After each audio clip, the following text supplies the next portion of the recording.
Hello বন্ধুরা, তো এখন আমরা আছি ধুলিয়ান পার্কের সামনে, যেটা মুর্শিদাবাদের নাম করে একটা পার্কে। দেখতেই পাচ্ছ এখানে একটা ধুলিয়ান বলে লেখা আছে, আই লাভ ধুলিয়ান বড় বড় করে লেখা আছে, দেখতে পাচ্ছ সবাই। তো তারপরে তুমি দেখতে পেয়ে যাবে এখানে ধুলিয়ান পার্ক, যেটাকে অনেক নাম করা বলে সবাই চেনে, অনেক নাম করা জায়গা এটা একটা।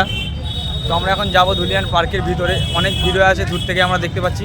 তার আগে আমরা এখানে কিছু খাওয়া দাওয়া করে নেবো, তারপরে ঢুকবো। এখানে অনেক দোকানপাট আছে দেখতে পাচ্ছ, সমস্ত খাবার দাবার তুমি এখানে পেয়ে যাবে, ফুচকা বলো, চিকেন, চাউমিন, সব কিছু পাওয়া যাবে এখানে, ঠিক আছে। তারপরে খাওয়া দাওয়া করে আমরা ঢুকবো। আর এখানে অনেক ভিড়, দূর তো দেখতেই পাচ্ছ সবাই ভিড় হয়ে আছে। আর আজকে খাবারের খরচাটা দেবে রাজ্জাক, কি ভাই দিবি তো? আজকে খাবারের খরচাটা রাজ্জাক দিচ্ছে, ঠিক আছে। আর টিকিট খরচাটাও রাজ্জাকই দেবে আজকে। খুবই খুশি হলাম শুনে। দেখতে পাচ্ছ খুব সুন্দর একটা জায়গা, এখানে সব মহিলারা আছে অনেক, দোকানে দোকানে। এটা দেখে একটু খুশি হলাম আমরা। ঠিক আছে, দেখা হচ্ছে তাহলে পরের ভিডিওয়। তোমরা সবাই সাপোর্ট করে থাকো। আর মুর্শিদাবাদ থেকে কে কে দেখছো আমাদেরকে একটু কমেন্টে বলবে, ঠিক আছে, তাহলে আমরা শুনে খুশি হব। বাই।